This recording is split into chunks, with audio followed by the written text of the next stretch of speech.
नमस्कार दोस्तों, कैसे हैं आप सब। आप सभी का स्वागत है आपके अपने YouTube चैनल पर। और आज की हमारी कहानी शुरू करने से पहले जो भी चैनल पर पहली बार आए हैं या जिसने भी अभी तक चैनल को सब्सक्राइब नहीं किया है तो जल्दी से जाकर चैनल को सब्सक्राइब करें और घंटी का बटन दबाकर ऑल का आइकन जरूर प्रेस कर लें ताकि हमारी कहानियों की नोटिफिकेशन आप तक सबसे पहले पहुँचती रहे और आप हमारी कहानियों का आनंद उठाते रहें। तो दोस्तों, अगर आपको हमारी कहानियाँ अच्छी लगती हैं, लाइक शेयर और कमेंट्स करना ना भूलें ताकि हमारा भी हौसला बढ़ता रहे और हम आपके लिए नई नई कहानियाँ लेकर आते रहें। तो चलिए शुरू करते हैं आज की एक और बेहतरीन कहानी।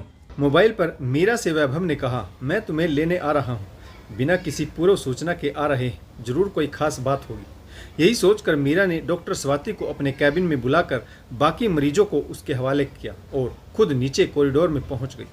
वैभव नीचे गाड़ी में बैठा उसकी प्रतीक्षा कर रहा था। वह बोला, भैया का फ़ोन आया था, माँ को हार्ट अटैक हुआ है, हमें तुरंत पहुंचना है। यह कहते हुए वैभव की आवाज़ भारी हो गई। मीरा ने अंदाज़ा लगाया, यह माँ बेटे का प्यार है। जब माँ पर कोई तकलीफ आती है तो बेटा भावुक हो ही जाता है।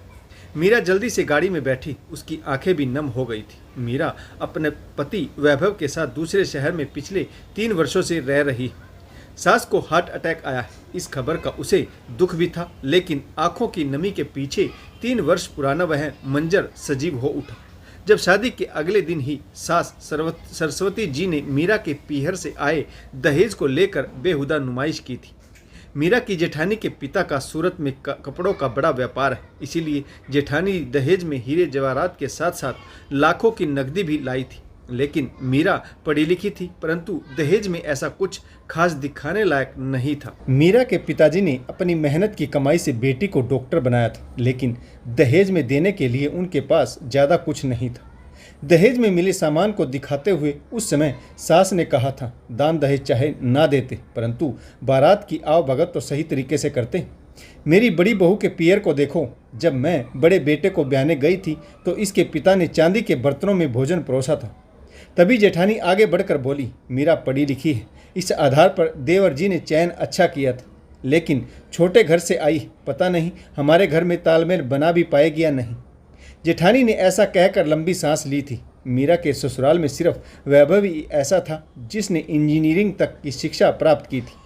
उसके बड़े भाई ने जैसे तैसे करके ग्रेजुएशन की थी। बहनें भी बहुत ज़्यादा पढ़ी लिखी नहीं थी। ससुर जी का व्यापार अच्छा था, इसीलिए यह परिवार धनाढ्य परिवारों की श्रेणी में आता था। जेठानी जी अमीर घराने से थी, लेकिन सिर्फ 10वीं पास ही थी। छोटी उम्र में ही उनके पिताजी ने उनकी शादी तय कर दी थी। सास को अपनी बड़ी बहू से अच्छा खासा दहेज मिला था, लेकिन छोटी बहू मीरा के आते ही उनकी उम्मीदों पर पानी फिर गया। वह अपने इंजीनियरिंग बेटे की मोटी रकम वसूलना चाहती थी, लेकिन वैभव ने अपने लिए पैसे से डॉक्टर मीरा को पसंद कर लिया और परिवार की सहमति से लव मैरिज की। मीरा के पिताजी सरकारी विभाग में अफसर है, लेकिन बेईमानी का एक पैसा भी नहीं लेते। उन्होंने अपनी ईमानदारी के पैसे से मीरा को डॉक्टर बनाया और उसके छोटे भाई को भी अच्छी शिक्षा दे रहे।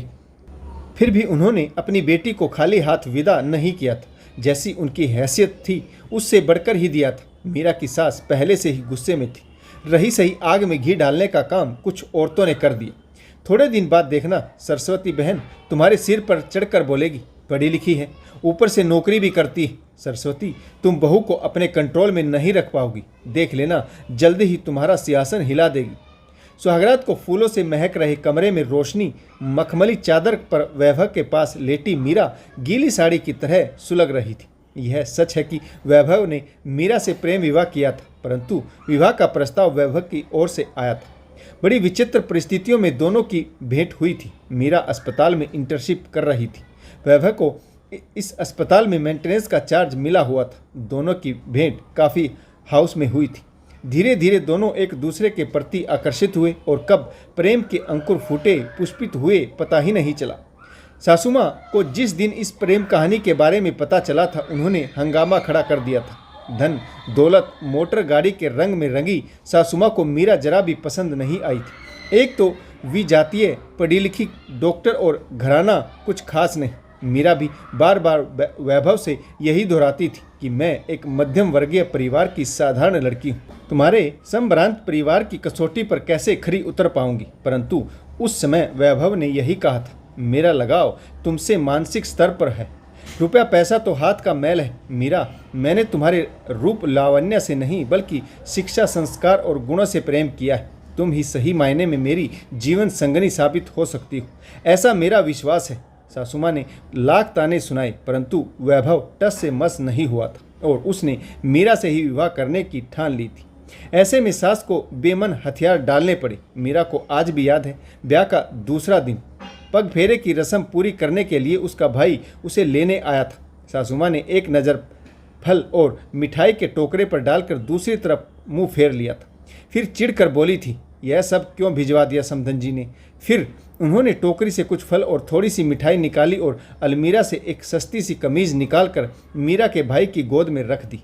तभी रसोई के दरवाजे पर खड़ी जेठानी कुटिल हंसी में डूबी आवाज़ में बोली, बहन की ससुराल से मिली चीज़ बहुत प्रिय होती है भाई को, कहीं आना जाना हो तो पहनना जरूर। मीरा वहीं पर खड़ी सास और जेठानी की हरकतें देख रही थी। वह कहीं भीतर तक जल रही थी। यह अपमान की पहली चिंगारी थी। इसके बाद तो दिन रात ना जाने कितनी बार उसे अपमानित किया गया।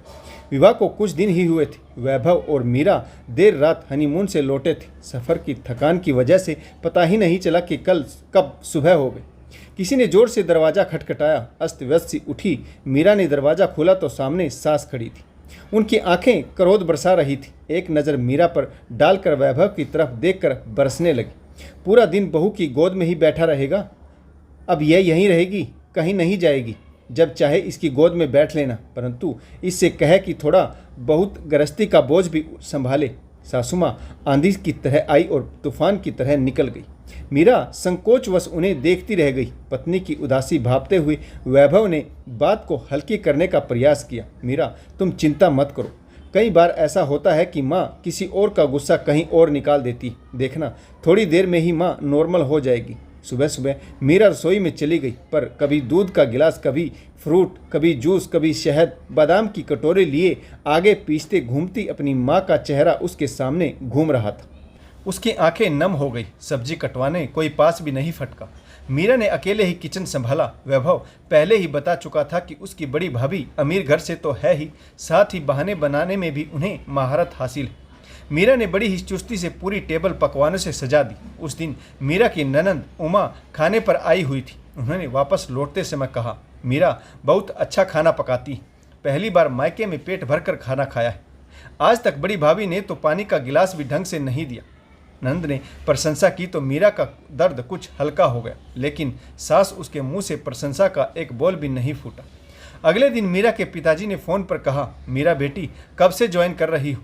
कल तुम्हारी सहयोगी डॉक्टर मिली थी, तुम्हारे बारे में पूछ रही थी। मीरा अपने पिताजी को कोई स्पष्ट जवाब नहीं दे सकी। पिताजी समझ गए और वह बोले, बेटी तुम डॉक्टर हो, इस तरह घर बैठने से तुम्हारी प्रैक्टिस छूट जाएगी, बाकी तुम खुद समझदार हो। इतना कहकर मीरा के पिताजी ने फ़ोन काट दिया। तभी सासू माँ कमरे में आ गई और बोली, किसका फ़ोन था? मीरा कुछ बोल पाती इससे पहले ही ससुर जी बोले, समधी जी का। अपनी बेटी को नौकरी पर जाने के लिए भड़का रही थी। मीरा सोचती रह गई, ससुर जी को कैसे पता चला कि पापा का फ़ोन था? फिर ससुर जी बोले, वैभव से कह देना बहू से नौकरी कराने की कोई आवश्यकता नहीं। वे अपना आदेश सुनाकर चले गए। मीरा किसी अनहोनी घटना की आशंका से परेशान हो गई। कुछ देर बाद सासुमा कमरे में आई और वैभव से बोली, बेटा मीरा मध्यम वर्गीय परिवार से, समधी जी की आमदनी से घर ठीक से चलता नहीं होगा। परिवार के समस्त सदस्य कमाएं तभी गुजारा ढंग से हो पाता होगा, परंतु हमारे घर में ऐसी कोई समस्या नहीं। बहू से कहो कि वह नौकरी का सपना छोड़ दे। फिर उन्होंने मीरा की तरफ देखते हुए कटु शब्दों में कहा, वैसे भी जिन्हें घर से बाहर निकलने की आदत होती है उन्हें घर काटने को दौड़ता है। वैभव ने मीरा का पक्ष लेने की पूरी कोशिश की, लेकिन सासुमा एक भी सुनने को तैयार नहीं थी। रात को खाने की मेज पर मीरा की पेशी हुई। परिवार के सभी सदस्यों की सर्वसम्मति से प्रस्ताव पारित किया गया कि मीरा नौकरी कर सकती, परंतु घर की व्यवस्था पर इसका कोई असर नहीं होना चाहिए। उस दिन वैभव को पहली बार घर में अपना कद छोटा दिखाई दिया था। उसने महसूस किया कि घर के सभी सदस्य उनकी पत्नी को नीचा दिखाने पर तुले हुए, सिर्फ इसीलिए कि वह पढ़ी लिखी तो है, लेकिन दहेज में तगड़ी रकम नहीं लाई। नौकरी करने की इजाज़त तो दे दी गई, लेकिन यह क्या व्यवस्था है? सुबह जल्दी उठना, रात को देर तक जागना। मीरा कोई मशीन तो नहीं, वह नौकरी और परिवार कैसे संभाल पाएगी। वैभव यह सोच रहा था कि पाबंदी की लंबी चौड़ी लिस्ट उसे सुना दी गई। सुबह 5 बजे उठकर मीरा भाग दौड़ कर काम निपटाती। सास ने जानबूझकर काम वाली बाई की छुट्टी कर दी। शायद घर के सदस्य मीरा पर काम का अधिक बोझ डालकर उसे जानबूझकर टॉर्चर कर रहे थे, ताकि परेशान होकर वह स्वयं ही नौकरी छोड़ दे। मीरा सब मैनेज करने की कोशिश कर रही थी। शाम को पसीने से तरबतर वह अस्पताल से लौटी। चाय का पानी गैस पर चढ़ाकर सीधी सासुमा के कमरे में पहुंची। अस्पताल में आज क्या क्या हुआ वह खुद हंस हंस कर सास को बता रही थी, लेकिन सास उसकी बातों में कोई दिलचस्पी नहीं ले रही थी।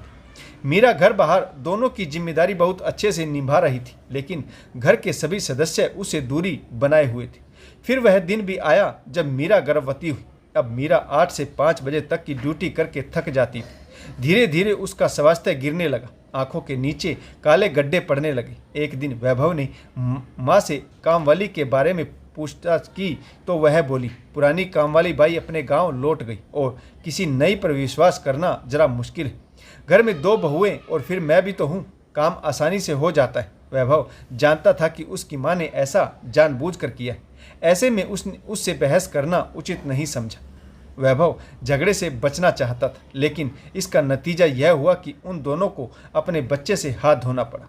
मीरा पर काम और जॉब का इतना अधिक प्रेशर था कि उसकी हालत बिगड़ गई और गर्भपात हो गई। वैभव और मीरा को बच्चा खोने का बहुत दुख था। उन दोनों ने चुपचाप निर्णय लिया कि वैभव अपना ट्रांसफ़र दूसरे शहर में करा लेगा। मीरा भी वहीं किसी अच्छे हॉस्पिटल में जॉब कर लेगी। उसके पास एक्सपीरियंस की कमी नहीं थी। वह होनहार डॉक्टर थी। अपनी मेहनत और योग्यता के बल पर उसे कहीं भी अच्छी नौकरी मिल सकती थी। घर में झगड़ा ना हो, इसीलिए बिना किसी को दोष दिए उन्होंने घर छोड़ दिया और पिछले 3 वर्षों से वे दोनों इंदौर में रह रहे। गाड़ी झटके से रुकी तो मीरा अतीत की यादों से लौटी। गाड़ी से उतरकर दोनों सरस्वती जी के कमरे में पहुंचे। बेटे को देखते ही उसकी आंखें नम हो गई। वैभव माँ से लिपट गया। सरस्वती जी आज तक मीरा को दोषी मानती। उनका मानना है कि बहू ने भड़काकर उनके बेटे को अलग कर दिया, उसे दूसरे शहर में ले गई। मीरा ने चरण स्पर्श की। सासुमा ने फीका सा रिस्पॉन्स दिया। ससुर जी पिछले साल ही सर्वग सिधार चुके हैं। ऐसे में सास जेठ जी के पास ही रहती। वैभव के बड़े भाई ने सभी रिपोर्ट्स के बारे में जानकारी दी और मौका देखकर वहां से खिसक गया। वैभव और मीरा 2 दिन तक हॉस्पिटल में माँ सास के पास रही। जेठ जी मुड़कर नहीं आए। उन सब का खाना नौकर के हाथों भिजवा दिया जाता था। वैभव को समझते देर नहीं लगी कि बड़े भैया माँ की जिम्मेदारी उस पर डालना चाहते हैं। वैभव ने फ़ोन पर बड़े भाई से सब कुछ तय कर लिया और वह अपनी माँ सहित इंदौर लौट आया।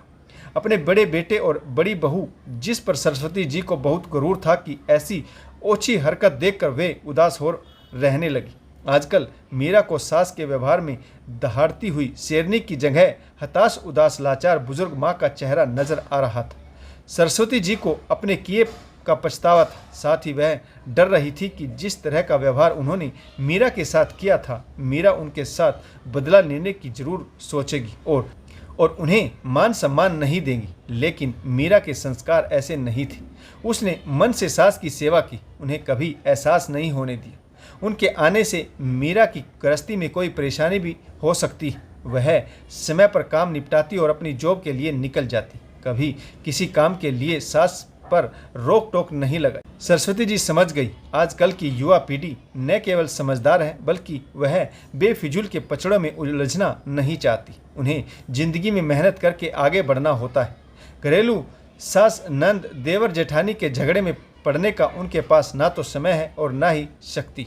आज की युवा पीढ़ी अपनी एनर्जी जीवन को सफल बनाने में खर्च करती है। देखते ही देखते सरस्वती जी का व्यवहार बिल्कुल ही बदल गया। वह मीरा को बेटी की तरह प्यार और दुलार देने लगी। मीरा ऑफिस चली जाती तो पीछे से सारा काम सरस्वती जी मैनेज करती। मीरा सरस्वती जी के काम में दखल अंदाजी बिल्कुल भी नहीं करती। धीरे धीरे दोनों का रिश्ता इतना करीब आ गया कि वह सास बहू से अधिक माँ बेटी लगने लगी। तो दोस्तों, आपको यह कहानी कैसी लगी कमेंट्स करके जरूर बताइएगा। आशा करता हूँ कहानी जरूर पसंद आई होगी। इस कहानी में आपको किस पात्र की भूमिका अच्छी लगी और इस कहानी से आपको क्या सीख मिली, यह भी कमेंट्स करके जरूर बताइएगा। आशा करता हूँ कहानी आपको जरूर पसंद आई होगी। तो कहानी पढ़ने के लिए आप सभी का बहुत बहुत धन्यवाद। जय हिंद, वंदे मातरम, भारत माता की जय। जय जवान और जय किसान।